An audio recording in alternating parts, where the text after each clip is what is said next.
قول میدم که بعد از دیدن این ویدیو از چشمانتان تشکری میکنین. اگر ویدیو خوشتان آمد حتما لایک، کامنت و مفرستین به بهترین دوستتان.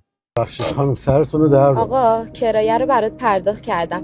یه 100 تومنم برات پاداش زدم. محبت کرد. ببخشید دست خودم هم خالی بود. فعلا براتون بیشتر میزدم. این چه حرفیه خواهرم؟ یه دنیا ازت ممنونم. به قول یه بنده خدایی اگه خودمون به هم رحم نکنیم خدا هم بهمون رحم نمیکنه.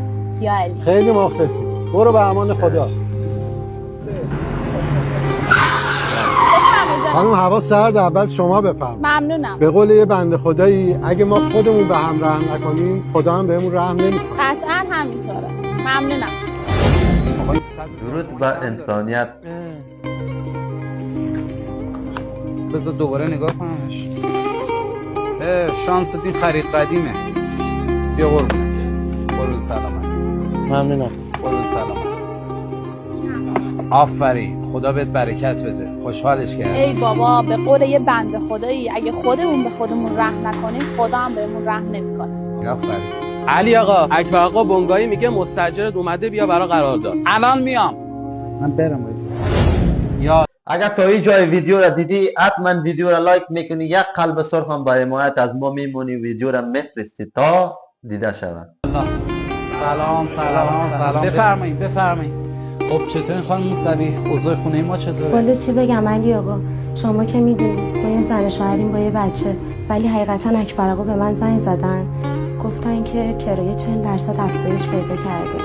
میدونم درست میگن ولی خدا شاهده درآمدام اینقدر افزایش نداشته. حقوق شوهرتون چقدر افزایش پیدا کرده؟ حدوداً 20%. خب اجاره رو هم همون 20% افزایش بدیم راضی هستی؟ واقعا این که خیلی عالیه.